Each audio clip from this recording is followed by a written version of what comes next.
Alright, hey y'all. Happy Monday. Welcome to class. Today we're going into chapter 9 of Miracles Boys. Pretty straightforward process, more of the same. Hopefully you all are comfortable with how we're handling this book, how we're going through each chapter each day with a couple of questions to check for understanding.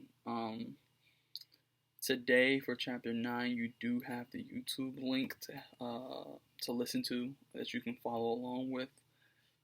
So I won't be reading the chapter in this instructional video, but I will be reading the questions and helping facilitate how to answer those questions. So we're going to start with our Please Do Now. It asks have you ever done something to help someone else even though it was not the best thing for you? If you have not, would you? So there's situations sometimes where someone may need some help, a little bit of assistance, may need you to do them a favor, and it may not be the best thing for you. So, for instance, if you're walking down the street and you see a cat stuck in a tree, if you decide to stop and help, obviously that will throw off your timing. You're headed somewhere, you're going home, to work, to school, and if you stop to help get this cat down from the tree, that would possibly make you late, or make you late for work, make you miss your bus, so then you can't go to work, or it may lead to something that down the line that you're not particularly happy with. So I want to know if you've ever helped someone even though it was not the best thing for you. I know that I have. I've given people things where I needed that thing, but I still gave it to them, and I came to regret it later on. There's also been some times that I have not. Someone asked me to do something, or they needed me to do something, and I was like, nah, I'm not helping this time. Whether it was because of past experience of helping people when I really couldn't afford to, or just simply that just wasn't the time for me to help. So let me know your thoughts. Have you ever helped someone and it wasn't the best thing for you? It ended up messing up something for you. So go ahead and answer that question. Then we're going to dive into the chapter questions, the chapter specific questions. So again, this is chapter 9. And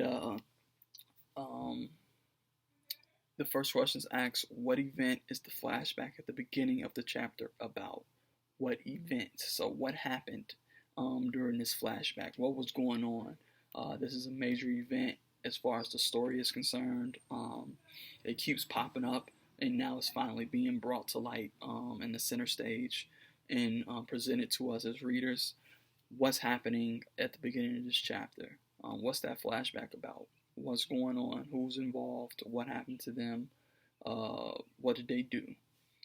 Second question, what was the weather like outside, and what were Tyree and his father doing?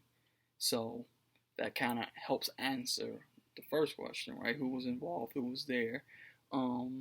It was Tyree and his dad, Laugh's dad, Neutrality's dad, and the question just simply asking what was the weather like and what were they doing? And then the third question is, what suddenly happened that made Tyree cry out to his father? So something happened. So while they were doing their thing wherever they were, something happened. What was that? What was that? The next event, and the big event. So the whole situation, the whole flashback. What was the next thing that happened that made Tyree cry out to his father? So go ahead and answer those questions. Those are 3 quick questions that you should be able to answer pretty quickly. The chapter is pretty short. It's not really that long. So good luck. Remember to log on to Zoom Monday through Friday, 10 a.m. to 10:30 a.m. Otherwise, you can shoot me an email or something like that. Or shoot me a message if you need any help or assistance. But I'm on Zoom every day. Make sure that you reach out to friends to get them to log on and do their work as well. I see some of you all doing science, doing social studies, doing math, but you're not doing your reading. You have to hop on reading and do this as well. It's not really that hard. It's pretty straightforward. I need you all to participate. I need you to reach out to your friends and classmates to let them know that they need to get on and do their work. All right, see you all tomorrow.